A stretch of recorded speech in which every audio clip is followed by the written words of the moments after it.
Bienvenidos al canal de Siur de Morán. Hoy estamos con Víctor Guerra, erudito caminante, peregrino del Bordón, especialista en caminos de Santiago, rutas históricas, caminos de peregrinación, arriería, transhumancia, y que nos va a presentar el libro Los caminos a la Catedral de Oviedo. Los caminos a San Salvador o al Salvador, ¿no, Víctor? O al Salvador, cualquiera de los dos nombres es válido. Y que salpica, esa advocación salpica toda la geografía norte de España. Y qué mejor que presentar el libro, pues caleyando por estos caminos a Santiago y al Salvador. Aquí, por ejemplo, en la Veiga de Balduno. Sí. Un sitio también así neurálgico, importante, entre Grao y Oviedo, y por donde iban los peregrinos salvadoranos. En el libro, fundamentalmente, hablas de dos caminos. El primitivo, digamos a la inversa, de los que iban a Santiago y luego al Salvador, y luego el del Salvador oficial desde León. Sí, sí. Bueno, no sabemos desde el primitivo cómo lo hacían porque no tenemos registros en el sentido inverso, salvo algunas reseñas. En todo caso, las reseñas que tenemos de viajeros peregrinos que hayan dejado su huella, prácticamente ellos siempre vienen por el camino del norte, no vienen por el camino primitivo, que era lógico también, porque el camino de la costa era una referencia clara, por un lado porque siempre llevaban la costa a un lado, y luego tenían la referencia muy antigua cartográficamente de la ría de Betanzos, ¿no? Entonces ellos cuando entran, por ejemplo, desde León hacia El Salvador, porque les parece interesante, pues siempre van a buscar la costa, bien por Salas, bien por Grao y la zona de Santianes de Pravia, o bien desde Avilés, que siempre van a buscar cuando entran a la región desde León fundamentalmente. Algunos vienen en dirección contraria, pero bueno, en general buscan la costa. ¿Por qué no tenemos registros, digamos, anteriores en el siglo VIII, incluso en las primigenias de las peregrinaciones jacobeas? En parte porque el camino primitivo, hoy llamado camino primitivo, cuyo nombre empieza en el 93, que es cuando se cambia, Ricardo Polín hace una propuesta en el año 93 de buscar un nombre más atractivo y que de alguna manera refleje la idea de ese camino de Alfonso II, y es cuando se determina el tema de Alfonso II, ¿no? Pues lo que pasa es que ese camino primitivo es complicado para gente que no conocía la región, muchas cordales, muchos cambios de paisaje, de valles, y para gente que no conozca, las referencias son muy difíciles y dependían mucho de los arrieros, por eso hay tantos caminos como arrieros había, ¿no? Y yo soy de la idea que el camino más primigenio, por esa facilidad de la que hablamos, ¿no? El camino de la costa. Siempre llevas el mar a un lado. ¿Y cuál sería el origen de la advocación al Salvador o San Salvador? Pues eso está sin estudiar, y es curioso porque todos los historiadores, digamos, académicos, siempre se han tirado a historiografiar el camino jacobeo y la colonización jacobea sobre los antiguos caminos, que están, como decían los ingleses, jalonados por los troughing boards, ¿no? los hitos de los caminos. Y en este caso los hitos de los caminos los van a marcar en el siglo VIII, en ese interín que aparece la peregrinación en Asturias, ya con casi 200 albergues, pues aparece la figura de San Salvador. Nos imaginamos que la idea de las advocaciones de San Salvador vienen por el tema de San Salvador de Aquisgrán, copiamos mucho en esa época por la influencia que tenía de los francos. A daros cuenta también que tenemos otra vocación vinculada a las iglesias asturianas, que es la figura de San Martín de Tours, que es digamos, un santo franco por excelencia, ¿no? Es verdad que casi siempre ha perdido el apellido de Tours, pero hay muchas advocaciones muy antiguas, y entre ellas la de San Salvador. Si cogemos esos hitos, pues vamos a ver que nada más, aparte de los San Salvadores cántabros, tenemos los San Salvadores asturianos. Nada más entrar tenemos San Salvador de Celorio, un poco más allá San Salvador de Moru, un poco hacia el interior San Salvador de Abándames. O sea que vamos teniendo jalones que nos van marcando esos caminos. Cuando llegamos ya a la zona de influencia de románico, o sea, tenemos San Salvador de Priesca a la entrada de Villaviciosa, San Salvador de Fuente, San Salvador de Valdedios, San Salvador de Deva, que es una cosa curiosa, y uno de los San Salvadores que muy desconocido, San Salvador de Portus, que está encima de la ría de Rodiles. Cuando se pasaba por la barca, se pasaba a Rodiles y se subía por San Salvador de Portus para salir a San Salvador de Deva. Como vemos, de aquellas se jalonaban otros caminos, ¿no? Porque tenemos también San Salvador de Deva, o sea, y San Salvador de Perán. O sea, ¿Cuántas advocaciones aproximadamente en Asturias habrá? yo he contado unas 60 y algo. Y luego ya si pasamos a Galicia... Hay unas cuantas. El problema que tenemos con Galicia es que como no se han hecho estudios, nadie se ha considerado la vocación de San Salvador como una prefiguración de las primeras peregrinaciones, pues no sabemos muy bien quién venía por esos caminos o qué estaban marcando esos caminos. O sea, yo cuando llego a Soutomerille digo, bueno, sí, entiendo que de Lugo se venía hacia el Cádabo. Hay otras figuras de San Salvador que yo no le encuentro mucha explicación, pero claro, habría que hacer estudios y ver, ¿no? Y eso mismo nos pasa en Palencia. O sea, por ejemplo, el camino palentino que entra a la Liébana y pasa a Asturias con San Salvador de Cantamuda, y que son caminos que vienen de atrás, ¿no? Como San Salvador de Oña, o sea, San Salvador de Leire, nos están marcando la trazabilidad de una serie de peregrinaciones. Ahora hay que estudiarlas y verlas y situarlas, y eso está por hacer. San Salvador de Lourenzá, también muy importante, también, por ejemplo, de la costa asturgalaica ya hacia el interior de Galicia. por ejemplo, Un monasterio ¿no? importantísimo, O sea, vinculado con los reyes asturianos, leoneses. No, tú cuando yo empecé el trabajo de los San Salvadores y la reivindicación de ese primer camino del siglo VIII, vinculado a la figura de San Salvador, y empiezas a ver las comunidades aledañas, Palencia, León, Galicia, te encuentras muchas figuras dedicadas a San Salvador, y habría que ver cuál sería el sentido y qué era exactamente lo que estaba marcando. Hay cosas que están muy claras, o sea, por ejemplo, los caminos históricos como San Salvador de Cabaña Quinta, que están marcando caminos digamos, de penetración a Asturias, ¿no? Espera. Ponemos un poco de música de fondo.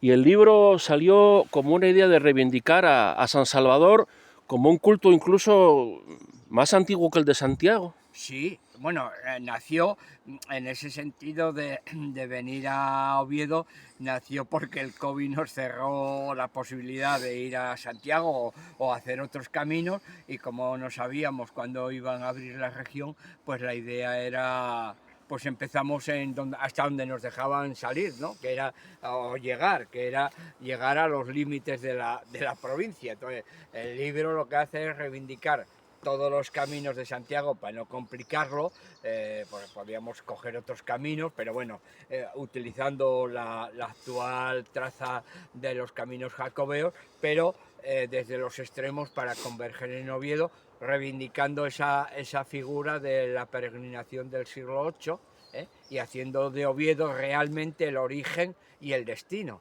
Porque claro, Oviedo se reivindica mucho el origen, pero estamos pensando en Santiago y aquí no, estamos pensando en la catedral. Entonces hay caminos que vamos a hacer a la inversa, a lo tradicional, y hay otros que vamos en el sentido adecuado. Hablamos un poco de los caminos, concretando, por Sí, ejemplo, empezamos por el del Salvador oficial, saliendo de sí. León, alguna Ese, pincelada viajera, digamos. ahí es curiosísimo, ¿no? Porque se llama el Camino del Salvador, precisamente porque vamos al Salvador, y sin embargo olvidamos que hay dos hitos importantes dentro de ese camino. San Salvador de Parlat, en León, una iglesina que queda muy cerca de San Isidoro, pero que está como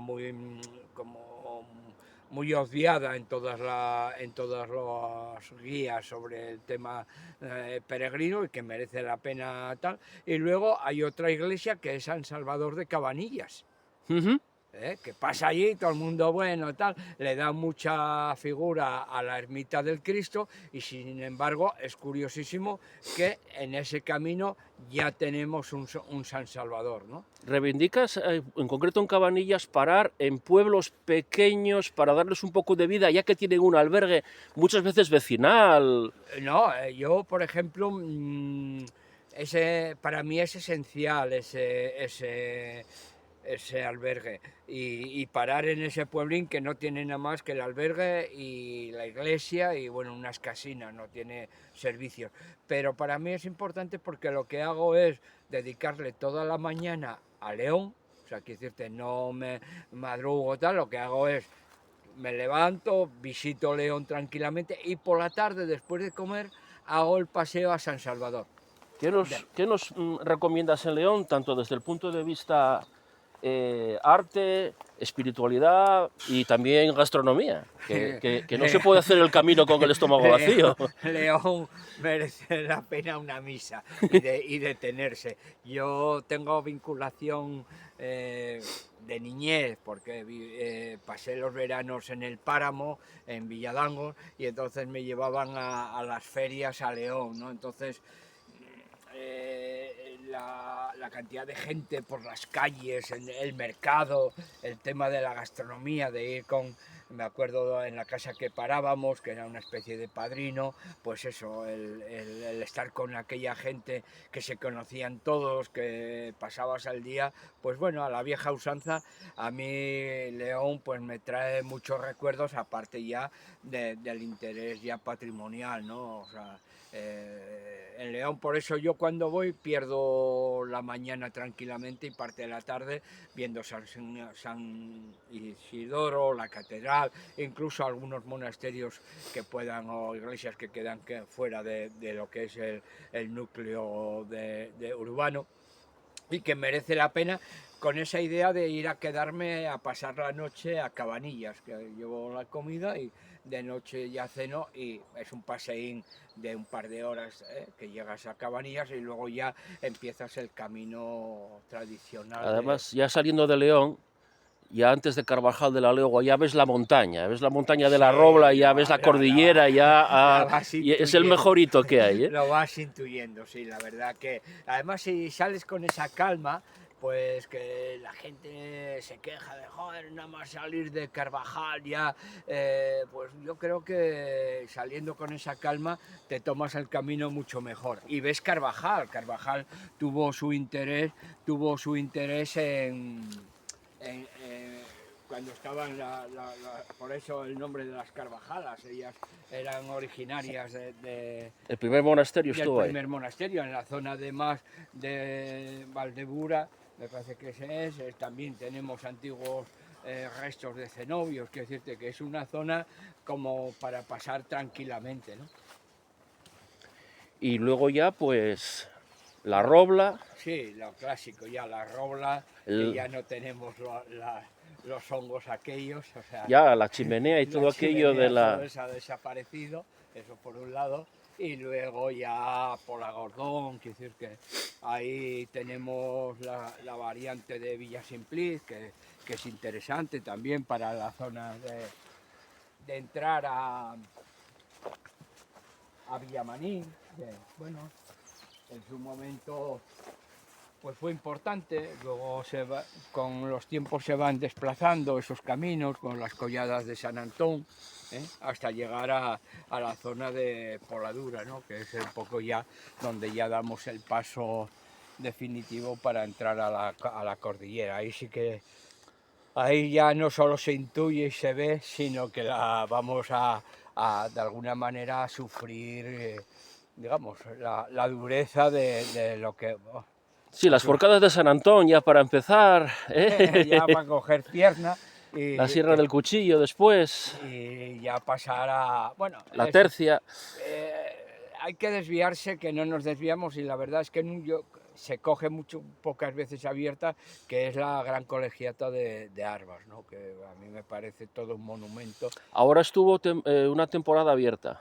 Sí, sí, en Estuvo verano pero algunas sí. veces la abren, pero la verdad es que es un monumento que deberían tener más abierto, porque es la explicación de toda la acción de los antiguos canónigos de San Agustín, los monjes aquellos canónigos que se recluían en Monacato, y que todavía está ahí, las casas, las antiguas casas de los canónigos y la Gran Colegiata, ¿no? Y luego ya entramos en Asturias, Pallares o San Miguel del Río. Sí, bueno, ahí la vieja traza no iba por San Miguel del Río, iba... la traza de invierno era la que iba por la Romía. Claro, ahora como ya hay carretera, que es la carretera del Pajares, pues ese camino bueno, se derivó a San Miguel del Río, hacia Llanos de Somerón, porque había que quitar el tráfico de gente por la carretera, ¿no? Lo típico Claro. era bajar por la carretera, por un camino que está por encima de la carretera, y hay unos restos de una ermita que iba a la Romía, entraba a la ermita de la Virgen de las Nieves, y por ahí se entraba de la Romía para bajar hacia Puente Los Fierros. Claro, la carretera del puerto sin arcenes No, y tiene mucho tráfico. Alguna vez que lo hice es peligroso. Te juegas la vida. Sí, sí, ahí... Te juegas la vida literalmente. Con mochilas y tal, complicado. El Camín de la Romía es muy bonito, es curioso porque se empeñan en sacar trazos nuevos como el del Ministerio allí debajo de Llanos de Somerón, y sin embargo se abandonó la traza original de la Romía, ¿no? Que a mí me parece importante, no tanto recuperarla para un uso, pero sí que esté presente, que esté limpia y que se pueda, porque te pones en un, así como por llanos, pues de alguna manera te obliga a una etapa más, por la Romía te pones muy pronto en Puente Los Fierros, ¿no? Y además aparece también la toponimia, ¿no? No solamente las advocaciones, sino el camión francés, Sí. la romía, ¿acaso tenga que ver con romeros? Porque el camión francés no solamente era el oficial ahora, camión francés eran todos los que venían de los Pirineos. No, claro, tú date cuenta que la gente no sabía a dónde venía, o sea, iba primero a la Catedral de Oviedo y luego fue a Santiago, pero ellos no tenían como nosotros ahora un mapa o un GPS, o sea, al primer paisano que encontraban por el camino, pues preguntaban, oiga, ¿para ir para no sé dónde? Pues por aquí. No, mire, que viene un arriero que marcha. Ah, pues negocio con él y voy detrás de él. Por eso tenemos, tenemos peregrinos perdidos por todo el territorio. ¿Por qué? Porque los llevaban de un lado a otro. Mire, yo no voy ahora a Peñaflor por Balduno, voy por... Claro, por donde fuese. Por donde fuese, por Sama de Grau. Por ejemplo. ¿Y qué pinta un peregrino en Sama de Grau? Bueno, pues en un momento dado se le ofreció la oportunidad y dijo, en vez de quedarme aquí parado dos días, pues voy con este paisano que me lleva, ¿entiendes?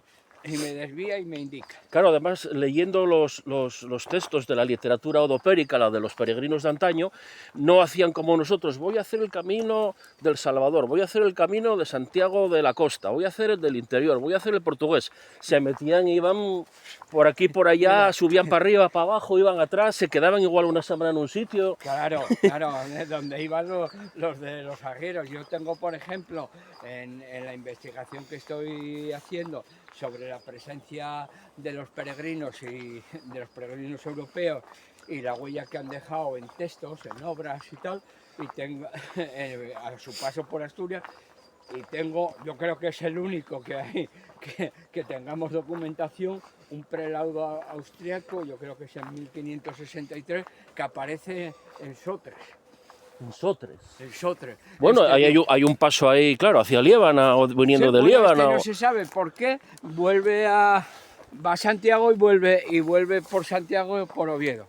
Y en Oviedo, pues que quiere ver Covadonga, y viene a Covadonga. Sigue el camino de los francos, ahora señalizado como camino de los santuarios. Ajá. Quiere mercar, bueno, pasaba mucha hambre, porque claro, en aquella época la hambruna debía ser grande, y bueno, y está en zonas de concejos ganaderos y intenta mercar en Asiego unas truchas, ¿no?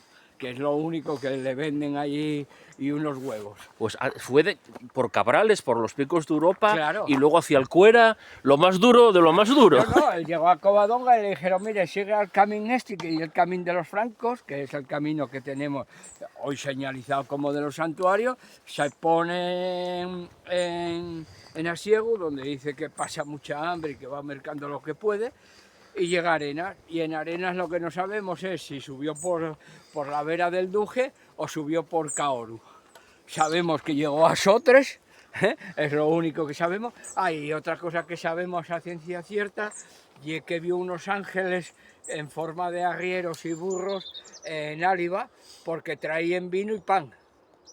Y claro, este hombre que venía pues un poco muerto de hambre, dice que cuando llegó a Áliva y vio aquellos arrieros que venían de la meseta, a través de Áliva, a través de la saliámica, digamos del río Astura, del Esla, pues los encontró allí en Áliva, y de repente leches que le dan de vino, de pellejo, y pan.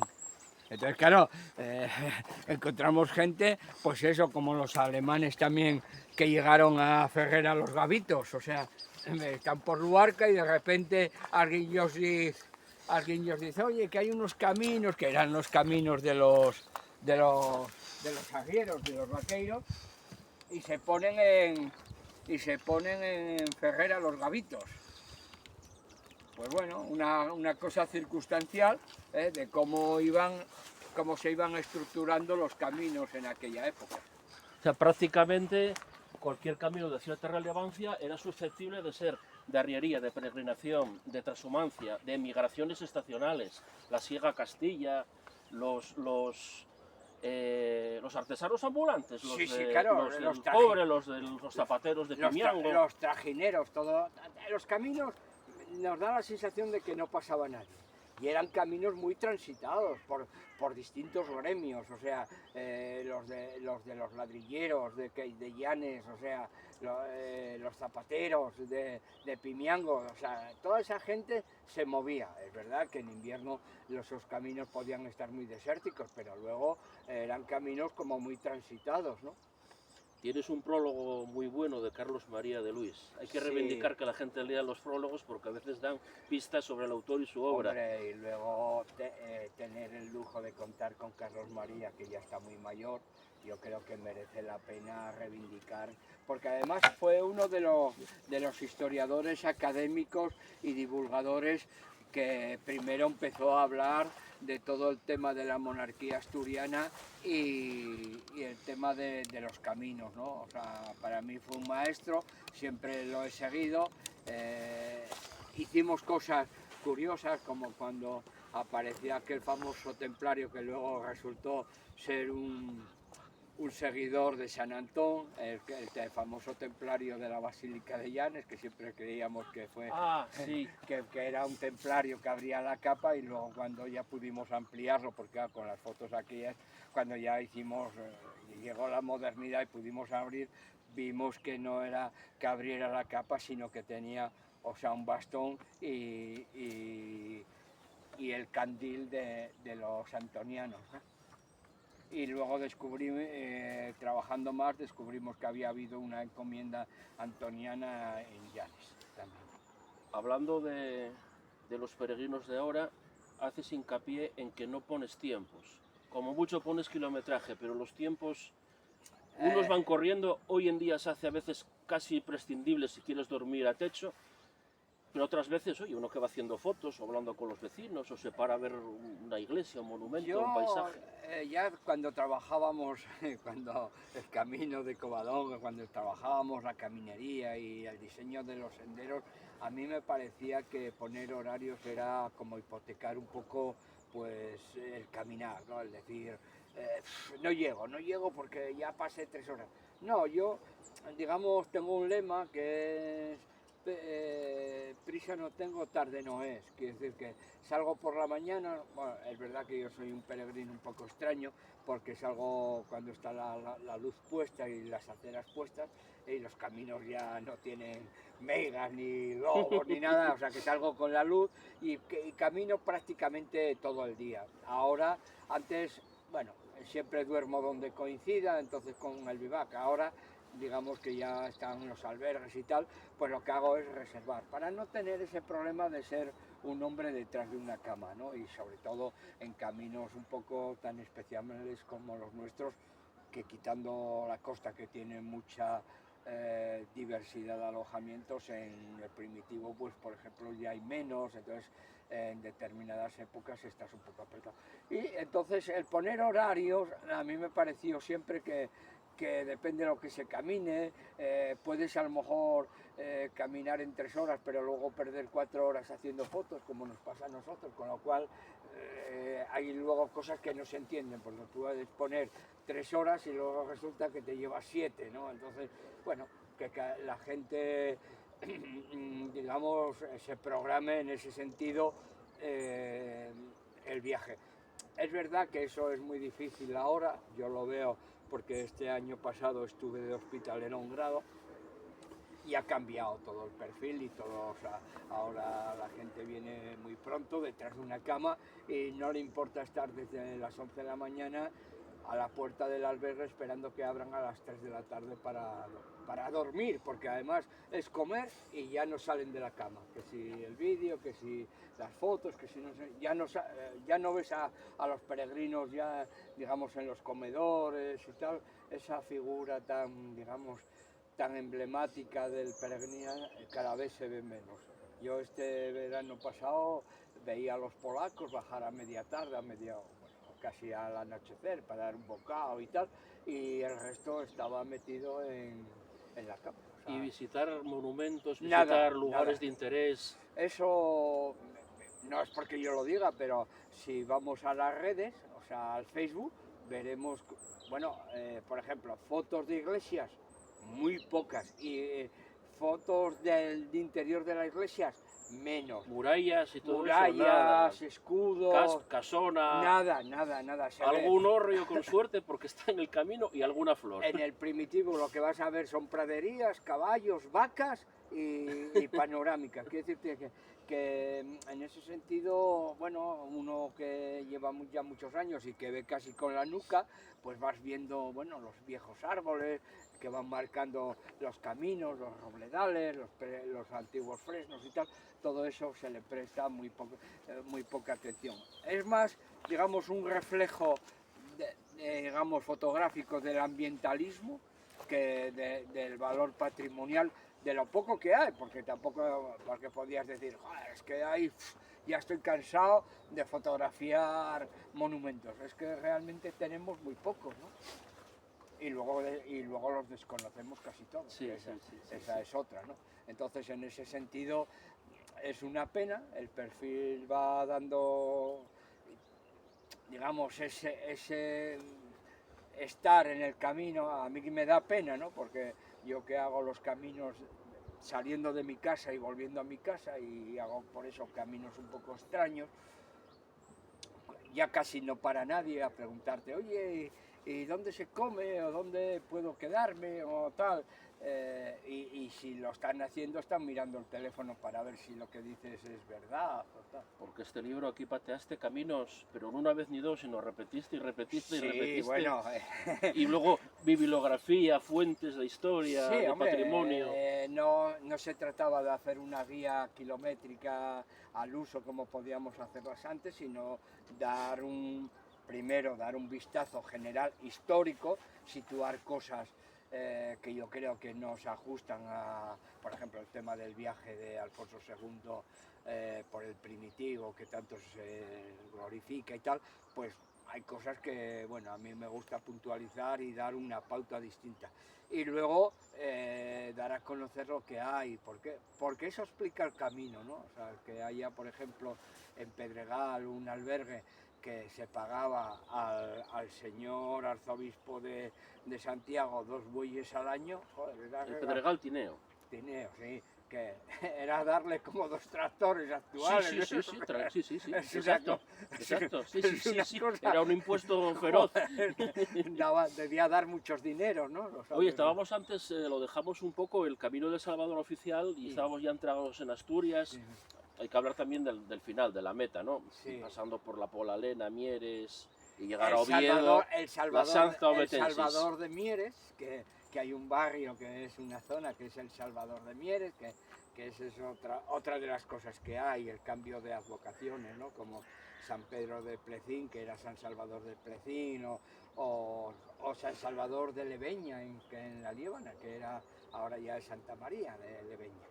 Bueno, pues ya entramos en la zona llana, en la zona del valle, del caudal, donde convergen otros caminos que ahora se están intentando, bueno, recuperar, como los caminos ayeranos, pero bueno, también esos peregrinos venían de la meseta, venían también por el Tarna, venían, bueno, realmente venían por Ventana, por el Camino Real de la Mesa, por el Camino Real del Sella, por Huerna, sí. la zona, o sea, todo lo que... Por Huerna, no la autopista, arriba, los puertos, la Bachota. Sí, claro, no, porque además el puerto de, hablando ya de la Bachota, el puerto de saliendo de San Emiliano era muy cómodo. Sí, muy cómodo, muy cómodo. Era muy cómodo, pasa que bueno, por las modas y tal, esos caminerías fueron cambiando. La Carisa. La Carisa, por ejemplo, que es un gran desconocido, tiene el problema que son 40 kilómetros, que no hay nada, pero la Carisa es todo para el verano, bueno, queriendo quedarse un poco en el monte debajo de una cabaña, es un paso increíble, ¿no? De interesante, pero bueno, nunca le tocó, bueno, yo creo que también el acento de los historiadores, ¿no? Que no, bueno, porque me lo decían el otro día que teníamos un congreso en Potes, bueno, en Camaleño, sobre el camino lebaniego olvidado que viene de Guarnizo hacia Santo Toribio. Y me lo decía un historiador, dice, bueno, el problema que hemos tenido siempre es que no hemos caminado, no hemos pateado los territorios. Hemos pateado mucho los archivos, los hemos expurgado, pero nos ha faltado muchas veces el patear y comprobar todo eso que decíamos en los territorios. Esos caminos van confluyendo por el Valle del Caudal, de la Polalena hacia Mieres, hacia Copián, hacia la gran alberguería que hubo, que se intentó tener en Copián. Ahí nos vemos como, bueno, el colonizar, el salir también de los cauces de los ríos, ¿no? Porque también tenemos como vinculado que los caminos iban por, como ahora, las carreteras, por los cauces de los ríos, ¿no? Y realmente los peregrinos iban por donde iban, como digo siempre, los arrieros, y pues, que era por el alto de las Cordales, ¿no? ¿Por qué? Primero porque ves quién viene y quién va, luego porque en las Cordales tienes muy pocas sorpresas, que si tú bajas al valle te vas a encontrar que cuando llegas a determinado punto te puede faltar el río, con lo cual tienes un problema para cruzar, y teniendo en cuenta las vestimentas y los calzados de la época, pues tienes el problema de que de que si te mojas eso va a tardar horas en secar, ¿no? Entonces, el que los caminos vayan por las cordales, y ahí lo vas a ver, ¿no? Cómo subimos por todo el tema desde La Peña, saliendo de Saliendo de Mieres. Mieres, zona industrial, pero bueno, Bueno, con esa, rincones muy restaurados, muy guapos, monumentos, la Plaza Requeixo, la Sidra, la eh, iglesia. es todo un mundo, la verdad es que si vas, por ejemplo, tú que lo haces metro a metro, puedes estar días Mm. enteros. Es verdad que ahora la senda fluvial te hace cruzar el valle, casi no entramos a Ujo, por ejemplo, o sea, ahora ya casi que cogemos allí. Pasa lo mismo con, por ejemplo, que yo siempre hago hincapié, que la gente incluso se ha marcado, para mi disgusto, volviendo un poco hacia atrás, en Puente de los Fierros, que se sube por detrás y perdiendo lo que es la estructura de por qué nace Puente de los Fierros. ¿Por qué se monta un poblamiento entre el río, entre la Mira carretera? O ahí, sea, en un furaco. en un furaco, ¿por qué? Porque el ferrocarril pone 200 personas, familias allí para limpiar en invierno las nevadas del río, o sea, Como Busdongo y... como Busdongo, eran las dos cabeceras para limpiar tal, y eso al peregrino, si no se le explica, pues pasa por allí, ve aquello medio caído, medio cerrado, y sin embargo, si alguien, yo por ejemplo, que algunas veces hago esos caminos con amigos, acompañando, cuando llegan allí les explicas por qué en ese estrechamiento se empeñan en meter casa y estar ahí, pues cuando les hablas del nacimiento del ferrocarril y las vueltas que da el ferrocarril para subir a Pajares, pues entienden el territorio, entienden la caminería, entienden por dónde vienen los caminos, ¿no?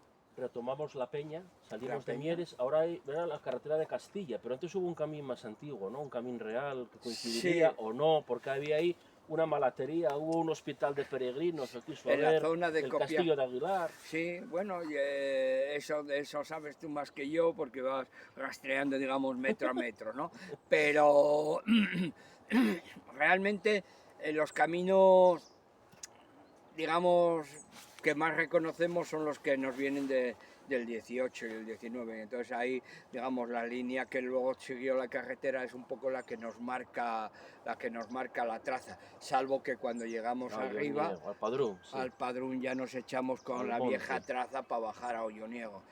Nosotros hace tiempo, cuando se hizo el anillo ciclista de la montaña central, estuvimos viendo un viejo camino que en Copián se echaba por la derecha y desde que bajaba desde el Escobín bajaba al Pozo Olloniego, que eran caminos viejos y de hecho encontramos trazas viejas, pero bueno, ahí quedó, quiero decirte, porque ahí hay mucha pendiente, ¿no? Entonces, pero sí que se recogían pasos, porque bueno, cuando afloran las polas y aflora, digamos, otros poblamientos, también aflora otra serie de trazas nuevas que van dando más sentido o más facilidad a veces al territorio, ¿no? Cuando estamos hablando de siglos primigenios 8 9, pues digamos las trazas eran como menos y más marcadas. Cuando ya empiezan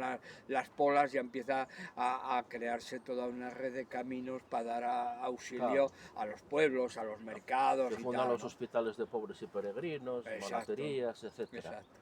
Y llegamos a Oviedo, Y llegamos llegamos por a la la Manjoya, ahí hay Manjoya, Picuyanza, a una Picuyanza. montaña rusa. Bueno, Picuyanza que a donde llega también el camino de Tarna, el camino real del Langreo, que baja de Tarna, que cuenta también con sus alberguerías y con sus peregrinos, no sabemos cuántos ni quiénes, pero bueno, siempre se habla de que pasaban detrás de los ganados, porque esos son casi que trazas ganaderas, tras terminantes, ¿no? Pero bueno, llegaban al Picuyanza, que al final va cobrando más sentido de aquel de, bueno, Picuyanza, bueno, pues resulta Un que castro ahí importante, importante, bueno, que pues es el Monsacro. el Aramo, la Eh, montaña sagrada. Por eso que tenemos muchas cosas muy pendientes y muy cogido por hilos, ¿no? O sea, dentro de las peregrinaciones los estudiosos se han quedado en la Cámara Santa, en la Manjoya Sí, sí, eso, y, Oviedo, y- cuéntanos Oviedo para ir rematando. Otro día hablamos del primitivo sí, Salvador, pero para ir rematando, sí. hablamos de León una buena pincelada, pues la llegada a Oviedo y qué ver en Oviedo, Hombre, desde gastronomía, arte, espiritualidad.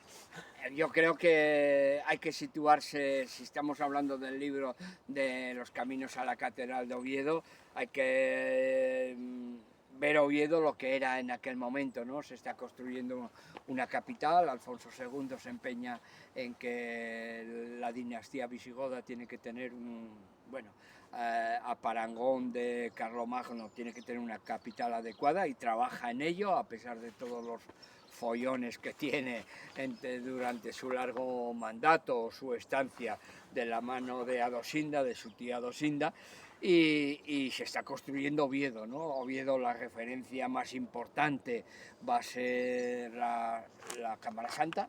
O Sí, sea, hay que visitar la catedral con su museo, con sus capillas, con su claustro, con las y, tumbas de los monjes y la Cámara Santa, que es ahí el origen de hombre, todo. la Cámara Las Santa reliquias del Salvador, las cruces de Oviedo. en el siglo VIII, siglo IX, ya empieza a definirse esa cámara como un relicario de los más importantes. De hecho, en los 30 peregrinos europeos que yo tengo registrados que han publicado cosas, todos pasan por la cámara. Es verdad que a algunos les dan más o menos importancia, pero bueno, para ello el encontrar las dos cruces, la Victoria, la Cruz de los Ángeles, el Pañolón, el Linum Crucis, que bueno, está más vinculado ahora a Santo Toribio, pero que ahí estaba, que es decir, todas esas joyas, ellos quedan un poco, los visitantes quedan un poco extasiados, ¿no? Tampoco en aquel momento Oviedo tenía mucho más, porque se está construyendo. El pañolón, el santo sudario vinculado a la Sábana Santa de Turín. Sí. Luego ya el debate de autenticidad o no, pues eso es para otro Bueno, como, tema. como todas las reliquias, ¿no? O sea, auténticas o no, lo que sí se está claro es que la estirpe visigoda, los Ramiro, los Fruela, los Alfonso se dan cuenta de que la vinculación religiosa de la dinastía y con un relicario es importante y además es que lo tienen tan creído que hacen grandes esfuerzos porque ese relicario se potencie, ¿no? En ese sentido, habría que ver, y a lo mejor no salimos del tiesto, pero posiblemente ese viaje de los condes palatinos, que no de Alfonso II a Padrón, pues igual era para traerse el el arca marmórica Santiago.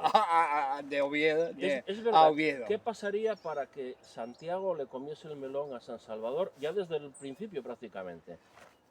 A ver, Hombre, tardó un poco, ¿no? Pero bueno, ya con Ramiro o Alfonso III ya empieza a predominar un poco más Hombre, Santiago. yo creo que pasó varias cosas. Por un lado, la muerte de Alfonso II, la aparición de Mauregato, etcétera, etcétera, el desplazamiento de la capitalidad a León, que es lo que nos hace entrar en la parte oscura De la historia. de la historia, o sea, Asturias tiene Oviedo, tiene un esplendor a lo largo del siglo VIII, bueno, más bien hacia finales, pero bueno, está ahí, y sin embargo, una vez que se desplaza el foco territorial hacia León, Asturias desaparece, digamos, de las crónicas, ¿no? De las crónicas y de, y de las áreas de influencia. Por tanto, bueno, pasa Oviedo, que estaba construyendo una capital, queda en la historiografía como que estaba construyendo. Ahora es cuando más estamos hablando de los edificios, del Naranco, que eran, que no eran, pero digamos que pasó a un segundo plano. Claro, el camino francés, al desplazarse hacia León y al excepcionar y dar seguridad a todo ese nuevo eje, y el desembarco de los monjes de Cluny, apoyados por la Guardia Civil de la época, los templarios y las órdenes militares, pues eso hizo que se desplazara, digamos, todo el eje, toda la publicidad, todas las donaciones a enriquecer Una cosa que además Carlomagno estaba empeñado, ¿no? Y bueno, Alcuino de York, digamos, los francos estaban empeñados en salir, yo creo que de la franja norte, que era la convivencia entre el paganismo y el cristianismo, por mucho que nuestros monarcas se convirtieran al catolicismo, debían luchar contra el ambiente general, y eran los castros, eran paganos. Quiero decirte que eso lo sabían muy bien los monjes que se establecían en los valles asturianos, ¿no? Que no había que forzar las conversiones, sino que había que convivir. Ahí estaba Valdedios y Corias. San Salvador de Valdedios, es que hay tantos, San Salvador de Cornellana, es que hay tantos que a veces se nos escapan los más gordos. Claro, hasta 60, pues imagínate, ¿no? Y en ese sentido, pues bueno, de alguna manera esa gente convivía con lo que había, y no podía, aunque se combatía, ¿no? En algunos momentos se combatía a esos castros, a esos paganos y tal, pero bueno, se convivía con ellos. Y claro, lo que hace la llegada del camino francés es que en ese camino esté la historia ortodoxa que Carlomagno y, digamos, los francos querían, ¿no? O sea, por eso Cluny se empeña y lo logra, y es tener una Biblia en pétrea, en piedra, a lo largo de todo el camino. O sea, tú coges por eso hay que verlo. Claro, San Salvador de Grandas, es que es del Valledor. Bueno, tenemos la tira. Y en ese sentido, en el camino francés, pues tenemos esa Biblia en piedra, y claro, eso desplaza totalmente a otros caminos. Sí, a los caminos del norte, que fueron importantes en su momento, pero que no tenían, digamos, esa pujanza iconográfica, porque yo, por ejemplo, estudiando los posibles caminos de Beato de Liébana a Santianes de Pravia, en el 875, la mitad, casi todas las iglesias por los que hago pasar a Beato de ida y de vuelta, o sea, lo llevo por la costa y lo traigo por interior, o viceversa, no me acuerdo muy bien ahora, y tal, todas las iglesias que voy encontrando están levantándose. O sea, quiero decirte que en esa época no tenemos prácticamente... Y además estaría la facilidad geográfica, ¿no? La llanura castellana, sí, claro, y leonesa, claro, haces ahí una autopista. Claro, tienes eso, Roncesvalles, los Pirineos y luego Cebreiro, pero por el medio es muy llevadero. En general, una vez que se avanza los reinos hacia el sur. Todas esas circunstancias nos hacen que se desplace el eje hacia una zona que además fue muy rica, en el sentido que tanto musulmanes, claro, como norteños fueran allí a copiar los campos góticos, claro, a buscar gochos y señoras, ¿no? Que claro, era donde a poco que hacían se empeñaban en levantar, porque era fácil levantar allí cualquier cosa, ¿no? Pues esto y mucho más en el libro de Víctor Guerra, Los caminos a la Catedral de Oviedo, la pedrera primitiva, que nos queda pendiente, algún día hablaremos sí, de ella, y de Alfonso II, y la de Vereda de San Salvador de Luego Oviedo, que hablamos, pero habrá que retomarla, como este y otros libros de Víctor. Os dejamos aquí, echando un vistazo al interior, con abundante material gráfico, fotográfico, textos, y nos despedimos, Víctor y un servidor, con este paisaje del Valle de Balduno, con sus termas, La Veiga, termas romanas, Camín Real, montes hacia Sama de Grao, por ahí, y por ahí sigue el camino primitivo y a la inversa al del Salvador. Por ahí vamos al Peñaflor. Claro. Ahí a los buenos callos del bar de... Uy, un día quedamos para hablar de gastronomía, porque sí, los callos de casa... Bueno, no me acuerdo ahora. El de Peñaflor. Sí, el de Peñaflor. Sí. Porque luego ahí en Puerma también tenemos la fabada, en Grao no sé cuánto. Bueno, que os haya prestado, ¿eh? Venga. Seguimos pendientes en el canal de Xur de Morán con Víctor Guerra y con invitados, amigos, conocidos y demás familia. Talluguín. Hasta luego. Bueno.